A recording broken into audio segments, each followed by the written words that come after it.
Today, I am going to tell you a story that is far more mysterious than any legend about ancient civilizations or lost technologies. We are used to thinking of history as a set of dates and events that developed linearly over thousands of years. We are told that humanity gradually accumulated knowledge, built cities, and moved slowly but surely toward progress. However, if you look closely at the demographic data, this neat picture begins to crumble into dust. The history we are taught in schools and universities is mathematically impossible.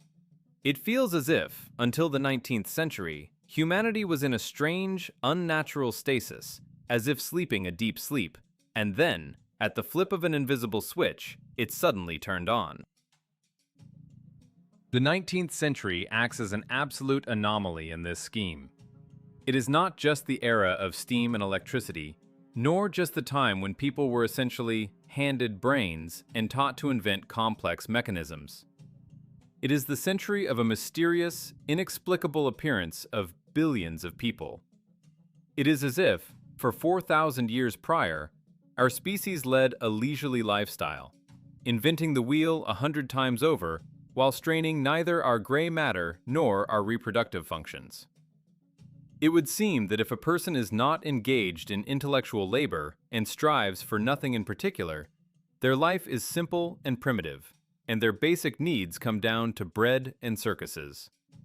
No one argues with that. But historians often forget to mention one extremely important passion that consumes a person entirely. We are talking about the basic instinct of procreation. There is nothing mystical in this process. It is a basic biological program. But in a world without modern family planning, without contraception, and where religion and social norms encourage large families, this passion inevitably leads to a natural increase in the number of individuals. Before we start breaking the foundations of conventional history and analyzing the frightening numbers, subscribe to the channel and hit the bell icon. This information will force you to reconsider everything you knew about the past and look at the familiar world from a completely different angle. Let's dive in. To understand the scale of this oddity, we must recall that the need for intimacy is a completely natural human state, and it has always existed. According to official doctrine, the history of modern humanity spans about 5,000 years. In a normal biological situation, population growth on Earth for 5,000 consecutive years should have proceeded in a geometric progression. A more precise term is exponential growth. This occurs in populations where the number of births exceeds the number of deaths. For the human population, the birth rate has always been high. If we believe that humanity is 5,000 years old, and that modern man has not changed much physiologically during this time, we face a paradox. The history of demography almost completely mirrors the history of the sudden appearance of intellect. Until the 19th century, humanity invented almost nothing, as if in hibernation, but also, judging by the numbers, it refused to reproduce. This sounds absurd, but if we take modern historical science as the basis, that is exactly how it was. Protection did not exist, and religion in almost all countries condemned the termination of pregnancy, which should have led to a constant, avalanche-like growth of the human population. This growth should have continued for 50 centuries. The natural result would have been banal overpopulation of cities back in antiquity, an acute shortage of arable land, and global battles for resources starting long before our era. All this should have happened, but it didn't. The instinct was seemingly not cancelled in past centuries, yet the population did not increase at the rates shown by elementary mathematical calculations. It turns out that people either almost never engaged in intimate relations, which contradicts nature, or they simply did not exist in the claimed numbers. It sounds like nonsense. After all the stories from ancient Rome and ancient Greece are somehow connected with entertainment and carnal pleasures. If these stories were true on the scale presented to us, the Earth's population would have long crossed the threshold of 20 billion people back in the Middle Ages. But as we see, This did not happen. In an attempt to figure it out, we again hit the wall of the 19th century. It was in this century that an inexplicable increase in the human population occurred, and it happened frighteningly evenly across all countries. Until that moment, humanity hardly multiplied, but upon receiving technology, it began to breed its own kind at an insane pace. This is illogical, because industrial development usually reduces the birth rate, not the other way around. But to understand the depth of this rabbit hole, we need to turn to dry statistics. Let's dive deeper into the very essence of human existence to understand the absurdity of the situation.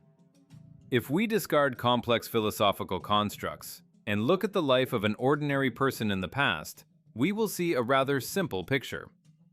Modern man is overloaded with information, work, mortgages, and social obligations. Our ancestors, as textbooks convince us, had a different life. The three pillars on which the existence of most people rested for millennia were food, primitive entertainment, and procreation. In a world where there was no internet, television, cinema, or cheap travel, the spectrum of leisure was extremely limited. With the onset of darkness, when fieldwork ended and cities plunged into gloom, the only available and free source of joy remained physical intimacy. There is a variable in this equation that is often ignored: the lack of control. Until very recently, humanity did not know reliable means of contraception. Moreover, social and religious dogmas in almost all cultures of the world not only encouraged but required people to be fruitful and multiply. A large family was a guarantee of survival. Children were hands to work in the fields and a glass of water in old age. Thus, every act of intimacy with a high degree of probability led to the appearance of new life. The biological imperative worked flawlessly. Now let's superimpose this biological inevitability onto the timeline. Official history claims that civilized humanity is about 5,000 years old. 5 millennia of a continuous cycle of births. Even taking into account wars, epidemics, and high infant mortality, any biologist will confirm: a successful population at the top of the food chain inevitably grows. This is the law of exponential growth. If the birth rate exceeds the death rate by even a fraction of a percent, the number of the species begins to increase in a geometric progression. Slowly at first, but with each century faster and faster, like a snowball. If we take a calculator and apply the simplest formulas of population dynamics to a period of 5,000 years, the results are shocking. By the beginning of the 19th century, our planet should have resembled a giant, overflowing anthill. Cities should have been suffocating from overcrowding, and free lands should have disappeared back in the Middle Ages. Calculations show that the Earth's population by this moment should have been not 1, not 2, but more than 20 billion people. We should have literally been standing on each other's heads, fighting for every square meter of land. However, historical chronicles paint a completely different picture. Empty lands, rare settlements, huge undeveloped territories. Where did all these hypothetical billions go? Why, for thousands of years, did the population growth curve, contrary to all laws of mathematics and biology, remain practically flat? We are asked to believe that our ancestors, possessing the same instincts and passions as we do, somehow massively sabotaged the process of reproduction. As if there was an unspoken global treaty on birth control observed by peasants in Europe, nomads in Asia, and tribes in Africa. This sounds not just implausible, it contradicts the very essence of living matter. We get a paradoxical situation. Either humanity existed for much less than 5,000 years, and we simply did not have time to multiply to critical masses, or until the 19th century, some completely different, unknown laws of physics and biology were in effect. The official version of history is bursting at the seams when faced with the stubborn logic of numbers. After all, If people lived as long and as actively as we are told, the planet should have been overpopulated long before the invention of the steam engine. But perhaps you will say that these are just general speculations, a theory divorced from reality. Well, to dispel doubts, let's discard global generalizations and look at dry, ruthless, and documented statistics using the example of one specific, well-studied empire whose archives are considered the standard of pedantry. To be finally convinced that the official chronology hides something fundamental, let's turn to one of the most documented histories in the world, the history of Great Britain. This island nation is famous for its archives and meticulous record-keeping, so here the numbers speak louder than any theories. For analysis, we will take data from the fundamental work of Stephen Davies, who studied urbanization processes and demographic shifts in detail. And what is revealed upon careful reading of the dry statistical reports is capable of shocking anyone who is friends with logic and basic mathematics. According to the generally accepted version, the history of Britain spans more than 2,000 years of eventful occurrences. Roman conquest, Viking raids, medieval dynasties. It would seem that over 20 centuries the population should have grown steadily. However, statistics show a strange stagnation. By the 1740s, after almost 2 millennia of development, the population of England and Wales was only about 6 million people, and Scotland just over 1 million. In total, less than 8 million inhabitants lived on vast territories. Think about it. 2,000 years of history led only to this modest figure. But then something happens that defies any rational explanation within the framework of smooth evolution. The 19th century arrives, and the population graph, which crawled almost horizontally for millennia, suddenly shoots vertically upward like a rocket. In 1801, the population of England and Wales grows to 9 million. Just 50 years pass, a negligible period for history, and by 1851, the total population of Great Britain reaches 20 million. That is, in half a century, it more than doubled. And by 1911, this figure doubles again. We get a mathematical paradox. In the 100 years of the 19th century, the population grew by 12 million people and continued to grow in geometric progression. Why then, for the previous 1,000 years, did the English seem frozen in time? Why was the population in 1740 the same pitiful millions as centuries earlier?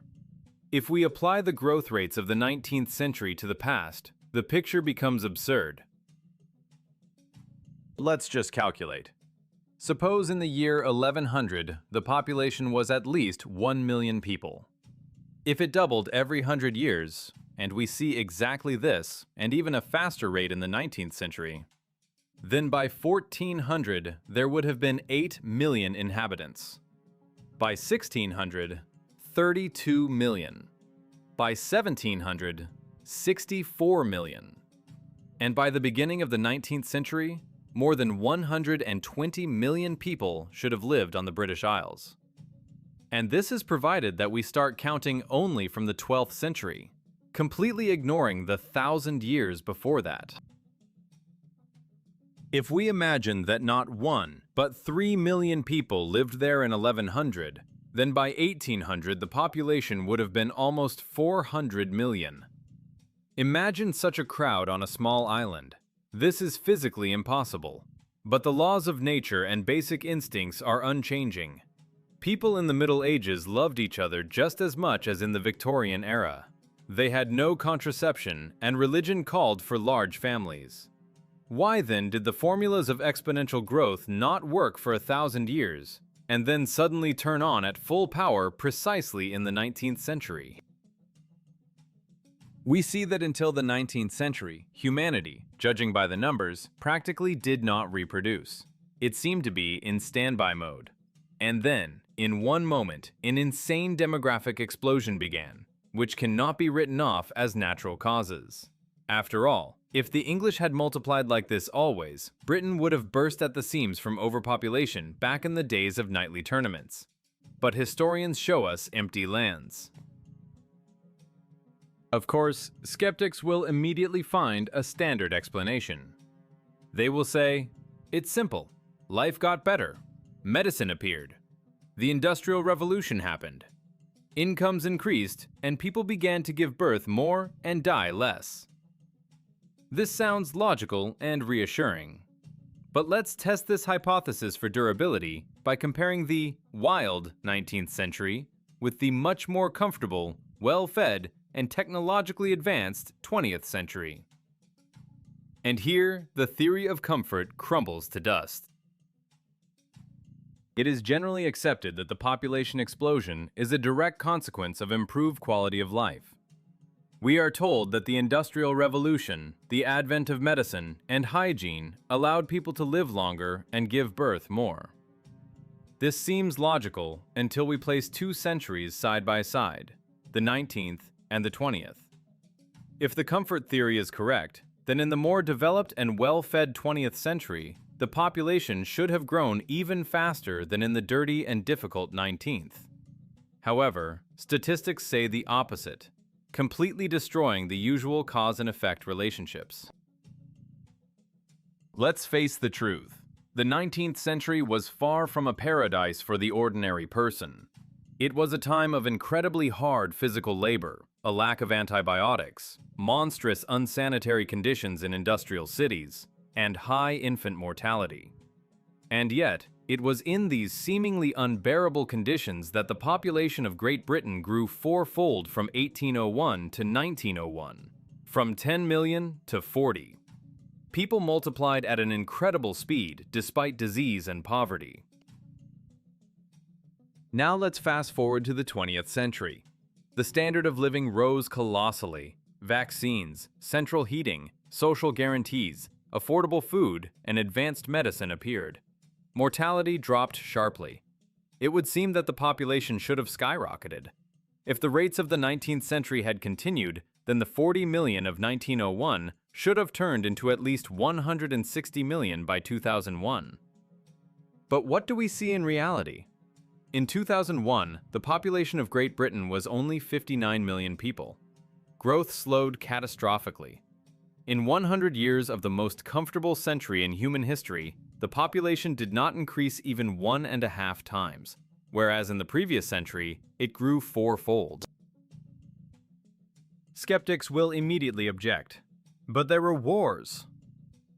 Undoubtedly, the 20th century was marked by 2 terrible world conflicts. In the First World War, Great Britain lost about 1 million people. In the Second, another 400,000. Total losses amounted to about 1.5 million. This is a tragedy, but from the point of view of dry statistics, these figures do not explain the demographic pit. The loss of 1.5 million people cannot justify the absence of 100 million who should have been born if the dynamics of the 19th century had persisted. Even taking into account wars and immigration to America, the math doesn't add up. There is another popular explanation that historians use as a universal patch: the so-called Enclosure Acts and urbanization. We are told that peasants were driven from their lands, deprived of their homes and means of subsistence, and were forced to go to cities to work in factories. And supposedly, it was this transformation of free farmers into destitute urban proletarians that provoked the baby boom. Think about the absurdity of this statement. When people had their own land, their own home, and a stable subsistence economy, they, according to historians, had few children. But as soon as they were deprived of a roof over their heads, turned into vagrants, and driven into barracks, they suddenly began to breed with doubled energy? This contradicts the basic logic of survival. Usually, during periods of extreme instability and famine, the population shrinks or freezes rather than growing at explosive rates. We are trying to be convinced that the poverty and hopelessness of the 19th century were a better stimulus for reproduction than the stability of previous centuries or the comfort of the subsequent one. we get a vicious circle. Before the 19th century, when life was measured, there was no growth. In the 20th century, when life became safe, growth stopped. And only in one specific time period, in the 19th century, did an inexplicable leap occur. This does not fit into any economic or social theory. If poverty causes growth, why didn't the population grow in the Middle Ages? If wealth causes growth, why didn't it grow in the 20th century? We are forced to admit that economic and social reasons do not work here. We are missing something fundamental, a certain factor X, which has nothing to do with medicine or agrarian reforms. Something global happened precisely at the beginning of the 19th century that triggered this mechanism, and this event is carefully masked in history textbooks under the guise of natural processes. The statistical anomaly is so great that it suggests external interference in the very process of populating territories. If we discard all conventional explanations that crumble when colliding with mathematics, and look at the situation without bias, a picture opens up before us capable of overturning our worldview. We are used to assuming that demographic processes are inert, that they require centuries to gain momentum. However, the graph of population growth in the 19th century does not look like a smooth curve of natural development. It resembles a vertical wall. This sudden leap, which occurred synchronously in all countries of Europe and North America, looks not like the result of evolution, but like an artificial injection, a massive operation to populate or activate huge human resources. One gets the frightening feeling that before the beginning of the 19th century, the world was practically empty. Majestic cities stood half-abandoned, ancient ruins were overgrown with grass, and vast territories, marked on maps as densely populated empires, were in fact uninhabited wastelands. And then, at some moment, as if someone invisible opened giant floodgates, millions and millions of new citizens stepped onto the historical stage. It looks like the settlement of a new planet, or a massive colonization, only the colonized territory was Earth itself, and the colonists were those we consider our direct ancestors. This hypothesis of global seeding explains many oddities of that era. Suddenly, a huge number of working hands appear, necessary for the Industrial Revolution. These people emerge as if from nowhere, ready for hard labor, unpretentious, and devoid of ancestral memory. They are given identical, simple clothing, herded into standard barracks, and put to work at machines. The impression is created that these are not peasants who lived on their land for centuries and suddenly decided to move to the city, but a completely new population that needed to be given basic survival skills and integrated into a new economic system. But simply populating territories is not enough. People need memory, they need history, they need cultural identity. And it is in the 19th century that we observe the flowering of what can be called the installation of history. Grandiose world fairs began to be held all over the world. These events, striking in their scope and architecture, served not just as fairs of achievements, they were giant educational centers where new citizens were shown how the world works. They were shown ancient artifacts, told about the great empires of the past, taught to use new technologies, and explained how to live. Through these exhibitions, through the suddenly emerged system of mass education and the press, people were uploaded with input data. They were explained that they were the heirs of a great history, which, in reality, might have been only a few decades old. Millions of people who had nothing but their working hands were gifted a past. They were told about the Roman Empire, about Greece, about dynasties of kings, creating an illusion of the continuity of time. In this context, it becomes clear why the 19th century is so rich in discoveries of ancient texts and the restoration of historical monuments. Perhaps they were not restored, but built from scratch as decorations for a new reality. Another indirect confirmation of this theory is the phenomenon of orphanhood in the 19th century. The literature and documents of that era are overflowing with mentions of street children, foundling hospitals, and children of the regiment. Where did such a colossal number of children without parents come from? The official version speaks of poverty and disease. But within the framework of the seeding hypothesis, it looks different. Perhaps this was that very first generation that appeared out of nowhere, a generation without roots, for whom the state became the only parent. We are the direct descendants of those who appeared on this stage 200 years ago. Our genetic memory, our family legends rarely go deeper than great-grandmothers and great-grandfathers who lived in the late 19th or early 20th century. Everything before that is hidden in the fog of myths and book stories. We live in a reality that was constructed and launched into operation quite recently by historical standards. The population did not grow for thousands of years because, perhaps, there was no one to grow. And that explosive growth which we take for natural progress was actually the process of the initial system boot, the moment when humanity in its current form was released into this world. This explains why all graphs, all curves of growth and technological progress, start practically from zero, precisely at the beginning of the 19th century.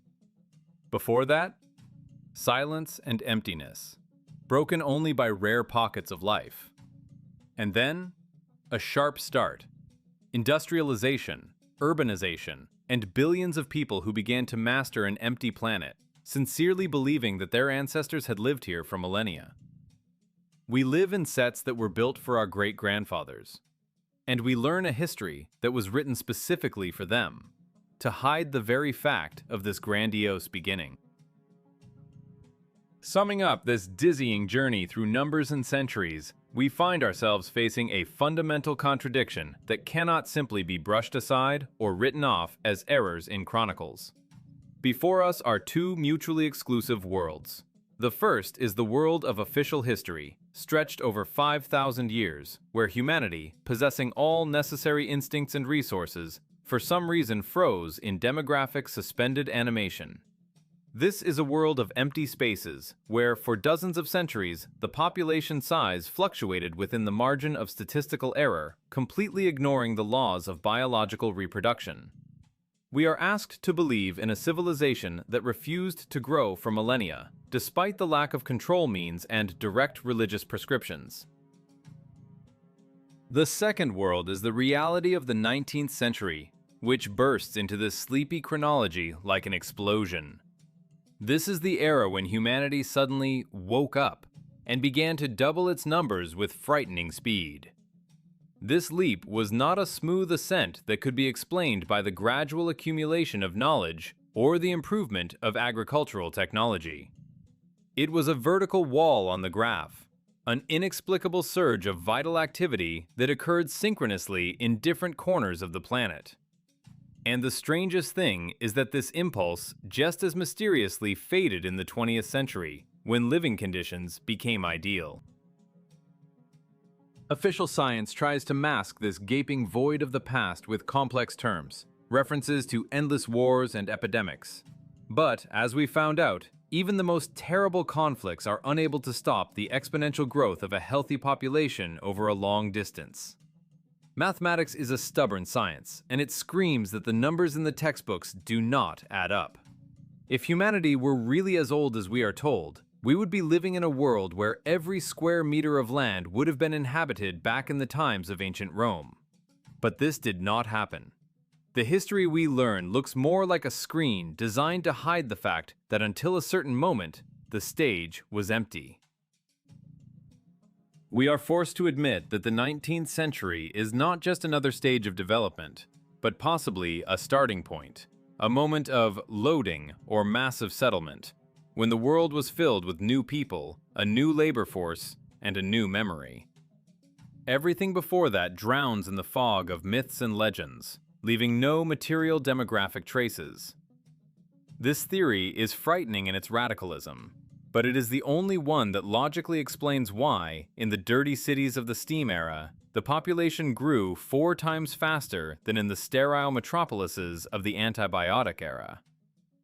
Perhaps the breeding program was simply completed, and the system switched to a stationary mode. We live in a reality constructed quite recently, and are the direct heirs of that very explosive generation that appeared out of nowhere 200 years ago. Realizing this fact changes the very perception of our place in history. We are not the pinnacle of thousands of years of evolution, but, perhaps, just the beginning of a completely new project.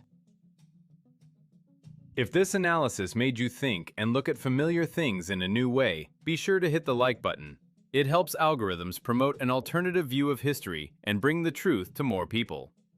Write in the comments whether you believe in official demography or think that our ancestors appeared here much later than commonly believed. Your opinion is important to understand how many of us doubters there are. And to dive even deeper into the secrets of the past and continue to unravel the tangle of historical contradictions, 2 videos have just appeared on the screen. I will not reveal their essence, but believe me, these videos will further change your view of history and make you doubt the reality of what is written in textbooks. Choose either one, and I'll see you on the other side of the screen.